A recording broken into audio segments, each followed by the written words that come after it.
നമസ്കാരം. മലയാളി വാർത്തയിലേക്ക് സ്വാഗതം. ഇറാൻ ഭരണകൂടത്തിനെതിരായ പ്രതിഷേധങ്ങൾ വർദ്ധിച്ചതോടെ മരണസംഖ്യ 200 കടന്നതായി റിപ്പോർട്ടുകൾ പുറത്തുവരുന്നു. വളരെ ഞെട്ടിക്കുന്ന കണക്കുകളാണിത്. ടെഹ്റാനിലെ 6 ആശുപത്രികളിൽ നിന്ന് മാത്രമുള്ള കണക്കാണിതെന്നും ഒരു ഡോക്ടറെ ഉദ്ധരിച്ച് ടൈം മാസിക റിപ്പോർട്ട് ചെയ്തു. ഭൂരിഭാഗവും വെടിയേറ്റാണ് കൊല്ലപ്പെട്ടത്. മനുഷ്യാവകാശ സംഘടനകൾ കുറഞ്ഞ മരണസംഖ്യയാണ് റിപ്പോർട്ട് ചെയ്തത്. പ്രതിഷേധം ആരംഭിച്ചത് മുതൽ 63 മരണം സംഭവിച്ചെന്നാണ് മനുഷ്യാവകാശ സംഘടനകളുടെ കണക്ക്. കലാപം അടിച്ചമർത്താൻ വ്യാഴാഴ്ച രാത്രി മുതൽ രാജ്യത്തെ മൊത്തം ഇന്റർനെറ്റും ഫോൺ കണക്ഷനുകളും ഭരണകൂടം നിർത്തലാക്കിയിരിക്കുകയാണ്. 31 പ്രവിശ്യകളിലും വ്യാപിച്ചു കിടക്കുന്ന പ്രക്ഷോഭം തകർച്ചയിലായ ഇറാന്റെ സമ്പദ് വ്യവസ്ഥയ്ക്കെതിരായ പ്രതിഷേധമായി ആരംഭിച്ചതാണ്. 1979 മുതൽ ഇറാന്റെ നിയന്ത്രണം ഏറ്റെടുത്ത ഭരണകൂടത്തെ താഴെയിറക്കണമെന്ന ആവശ്യം ശക്തമാവുകയാണ്. ഇതോടുകൂടി അവിടെ നിന്ന് വരുന്ന ദൃശ്യങ്ങളൊക്കെ തന്നെ വളരെ ഭയാനകമാണ്.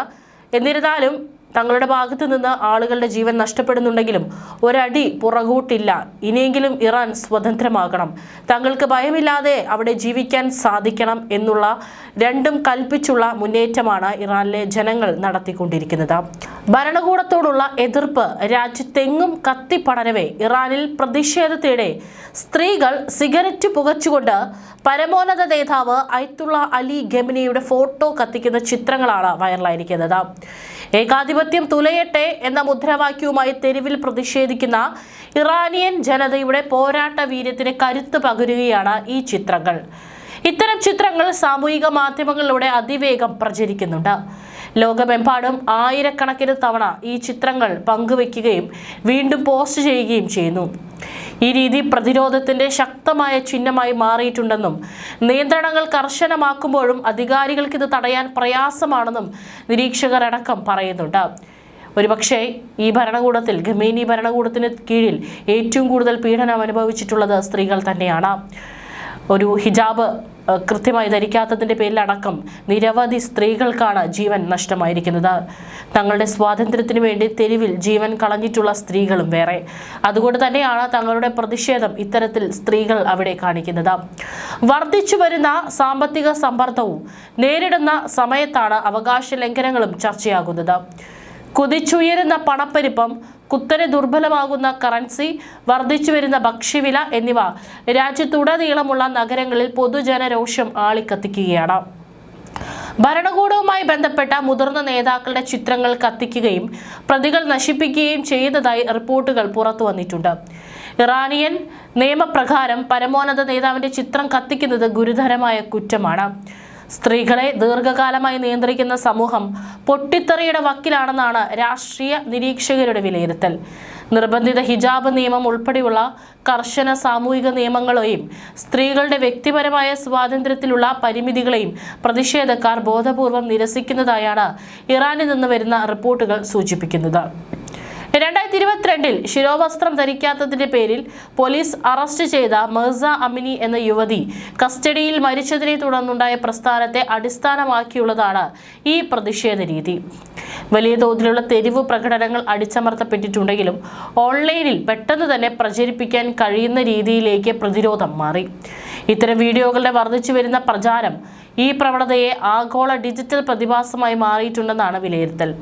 ഇത് ഇറാനിയൻ സ്ത്രീകളുടെ പ്രതിരോധത്തെ അന്താരാഷ്ട്ര ശ്രദ്ധയിൽ കൊണ്ടുവരുന്നുണ്ട്. സാമ്പത്തിക പ്രതിസന്ധിയെ തുടർന്ന് ആരംഭിച്ച ജനകീയ പ്രക്ഷോഭം ഇറാൻ ഭരണകൂടത്തിന്റെ അടിത്തറ ഇളക്കുന്ന രീതിയിലേക്ക് വളരുന്നു. ഇറാൻ റവല്യൂഷണറി ഗാർഡ്സിന്റെ നേതൃത്വത്തിൽ ടീം 12 സംഘം ക്രൂരന്മാരുണ്ട്. ഇവരുടെ കഥകൾ മുൻപും പുറത്തു വന്നിട്ടുണ്ട്. ഈ സാഹചര്യത്തിൽ ഇത് പറയാൻ കാരണം ഇവർ ചെയ്യാത്ത അതിക്രമങ്ങളില്ല. 2022 ഹിജാബ് ശരിക്കും ധരിച്ചില്ല എന്ന് പറഞ്ഞ് മഹ്സ അമിനി എന്ന യുവതിയെ പോലീസ് തല്ലിക്കൊന്നപ്പോൾ ഉണ്ടായ പ്രക്ഷോഭങ്ങൾ അടിച്ചൊതുക്കിയതും ഇവരാണ്. മഹ്സയുടെ മരണത്തെ തുടർന്ന് മാസങ്ങളോളം നീണ്ട സംഘർഷത്തിൽ 500ഓളം പേരാണ് കൊല്ലപ്പെട്ടത്. അതിൽ 71 പേർ പ്രായപൂർത്തിയാകാത്തവരുണ്ടായിരുന്നു. 100 കണക്കിന് പേർക്ക് പരിക്കേറ്റു. 10,000-ഓളം സ്ത്രീകൾ തടവറയിൽ അടയ്ക്കപ്പെട്ടു. 7 പേരെ തൂക്കിലേറ്റിയതും ബാക്കിയുള്ളവർ പോലീസ് വെടിവയ്പിലും മർദ്ദനത്തിലുമൊക്കെയായി കൊല്ലപ്പെട്ടു. മഹ്സയുടെ 40ാം ചരമദിനത്തിന്റെ അന്ന് ഒത്തുകൂടിയവർക്ക് നേരെയും പോലീസ് വെടിയുതിർത്തു. സ്ത്രീകൾ എന്ന പരിഗണനയും ആർക്കും കിട്ടിയില്ല. കുട്ടികളടക്കം 50-ൽ-അധികം പേർ ഇപ്പോൾ ഈ പ്രതിഷേധത്തിൽ കൊല്ലപ്പെട്ട അതിരൂക്ഷമായ സാഹചര്യമാണ് നിലനിൽക്കുന്നത്. പ്രതിഷേധക്കാർക്ക് മുന്നിൽ അധികൃതർ പിന്നോട്ടില്ലെന്ന് പരമോന്നത നേതാവ് അയത്തുള്ള അലി ഖമനേയി പ്രഖ്യാപിച്ചതോടെ വരും ദിവസങ്ങളിൽ രാജ്യം കടുത്ത രക്തച്ചൊരിച്ചിലേക്ക് നീങ്ങുമെന്ന് ഉണ്ടാകുമെന്നും ആശങ്കയുണ്ട്. ഡിസംബർ 28-ന് പ്രതിഷേധം പൊട്ടിപ്പുറപ്പെട്ട ശേഷം ആദ്യമായി ജനങ്ങളെ അഭിസംബോധന ചെയ്ത ഖമേനി പ്രക്ഷോഭകാരികളെ അക്രമികൾ എന്നും അട്ടിമറിക്കാർ എന്നുമാണ് വിശേഷിപ്പിച്ചത്. വിദേശ ശക്തികളുടെ അജണ്ട നടപ്പിലാക്കാനാണ് ഇവർ ശ്രമിക്കുന്നതെന്നും അദ്ദേഹം ആരോപിച്ചു. അമേരിക്കൻ പ്രസിഡന്റ് ഡൊണാൾഡ് ട്രംപിന്റെ പേരെടുത്ത് പറയാതെ മറ്റൊരു രാജ്യത്തെ പ്രസിഡന്റിനെ സന്തോഷിപ്പിക്കാൻ സ്വന്തം തെരുവുകൾ നശിപ്പിക്കുകയാണ് ഇവരെന്നും ഖമേനി കുറ്റപ്പെടുത്തി. പ്രതിഷേധക്കാരെ കൊന്നൊടുക്കിയാൽ അമേരിക്കൻ ഇടപെടൽ ഉണ്ടാകുമെന്ന് ട്രംപ് മുന്നറിയിപ്പ് നൽകിയ പശ്ചാത്തലത്തിലായിരുന്നു ഈ പ്രതികരണം. കറൻസിയുടെ മൂല്യത്തകർച്ചയിലാണ് ഇപ്പോഴത്തെ പ്രതിഷേധം തുടങ്ങിയതെങ്കിലും അത് പിന്നീട് രാജ്യത്തെ രാഷ്ട്രീയ പരിഷ്കരണത്തിനും ഭരണമാറ്റത്തിനുള്ള മുദ്രാവാക്യങ്ങൾ മുഴക്കിയുള്ള പ്രക്ഷോഭമായി മാറുകയായിരുന്നു.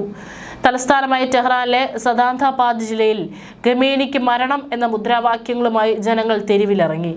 മഷാദ്, തബ്രീസ്, ഗോം തുടങ്ങിയ നഗരങ്ങളിൽ വൻ പ്രക്ഷോഭങ്ങൾ നടന്നു. 1979-ലെ ഇസ്ലാമിക വിപ്ലവത്തിന് മുൻപ് നിലവിലുണ്ടായിരുന്ന സിംഹവും സൂര്യനും അടയാളപ്പെടുത്തിയ പതാക ഉയർത്തിയാണ് പലയിടത്തും ജനങ്ങൾ പ്രതിഷേധിക്കുന്നത്. പലയിടത്തും പ്രതിഷേധങ്ങൾ അക്രമാസക്തമായി. ഗോനാബാദിലെ ഒരു ഷിയ സെമിനേരിക്ക് നേരെയും പ്രതിഷേധക്കാർ ആക്രമണം നടത്തിയതായും റിപ്പോർട്ടുകളുണ്ട്. സുരക്ഷാ സേനയുടെ നടപടികളിൽ ഇതുവരെ 9 കുട്ടികളടക്കം 51 പേർ കൊല്ലപ്പെട്ടതായും നോർവേ ആസ്ഥാനമായുള്ള ഇറാൻ ഹ്യൂമൻ റൈറ്റ്സ് വ്യക്തമാക്കി. 2270-ലധികം പേർ തടങ്കലിലായിട്ടുണ്ട്. പ്രതിഷേധക്കാരുടെ കണ്ണുകൾ ലക്ഷ്യം വെച്ചാണ് സൈന്യം വെടിയുതിർക്കുന്നതെന്നും ദൃക്സാക്ഷികൾ വെളിപ്പെടുത്തുന്നു. റൈഫിളുകളും പെല്ലറ്റ് ഗണ്ണുകളും ഉപയോഗിച്ചാണ് അടിച്ചമർത്തൽ. വ്യാഴാഴ്ച മുതൽ രാജ്യം പൂർണ്ണമായും ഇന്റർനെറ്റ് ബ്ലാക്ക് ഔട്ടിലാണ്. മനുഷ്യാവകാശ ലംഘനങ്ങൾ പുറംലോകം അറിയാതിരിക്കാനാണ് ഈ നീക്കമെന്നും ആംനസ്റ്റി ഇന്റർനാഷണൽ ആരോപിച്ചു. നാടുകടത്തപ്പെട്ട മുൻ ഷാ ഭരണാധികാരിയുടെ മകൻ റസ പഹ്ലവി പ്രതിഷേധങ്ങൾക്ക് പിന്തുണ പ്രഖ്യാപിച്ചു. വെള്ളിയാഴ്ച രാത്രി 8 മണിക്ക് വീണ്ടും തെരുവിലിറങ്ങാൻ അദ്ദേഹം ജനങ്ങളോട് ആഹ്വാനം ചെയ്തു. 10,000-കണക്കിന് സുരക്ഷാ ഉദ്യോഗസ്ഥർ തങ്ങളുമായി ബന്ധപ്പെടുന്നുണ്ടെന്നും അവർ ഉടൻ പക്ഷം മാറുമെന്നും പഹ്ലവിയുടെ സംഘടന അവകാശപ്പെട്ടു. ഇറാനിലെ സ്ഥിതിഗതികൾ ഫ്രാൻസ്, ജർമ്മനി, UK എന്നീ രാജ്യങ്ങൾ കടുത്ത ആശങ്ക രേഖപ്പെടുത്തിയിട്ടുണ്ട്. പ്രതിഷേധക്കാരെ കൊല്ലുന്നത് നിർത്തണം ും ജനങ്ങളുടെ അടിസ്ഥാന അവകാശങ്ങൾ സംരക്ഷിക്കണമെന്നും അവർ സംയുക്ത പ്രസ്താവനയിൽ ആവശ്യപ്പെട്ടു. അതേസമയം ഇറാൻ ഭരണാധികാരികളെ ഡൊണാൾഡ് ട്രംപ് താക്കീത് ചെയ്തിരിക്കുകയാണ്. നിങ്ങൾ വെടിയുതിർക്കാൻ തുടങ്ങിയാൽ ഞങ്ങളും വെടിയുതിർക്കും എന്നാണ് ട്രംപിന്റെ മുന്നറിയിപ്പ്. രാജ്യത്ത് നടക്കുന്ന പ്രതിഷേധം ഇസ്രായേലിന്റെയും അമേരിക്കയുടെയും ചാരന്മാർ നടത്തുന്ന ഭീകരവാദ പ്രവർത്തനമാണെന്നാണ് ഇറാനിയൻ മാധ്യമങ്ങൾ റിപ്പോർട്ട് ചെയ്യുന്നത്. പ്രതിഷേധക്കാർക്ക് മാപ്പില്ലെന്നും പരമാവധി ശിക്ഷ ഉറപ്പാക്കുമെന്നും ജുഡീഷ്യറി മേധാവി ഗുലാം ഹുസൈൻ മൊസൈനിയും പ്രഖ്യാപിച്ചിട്ടുണ്ട്.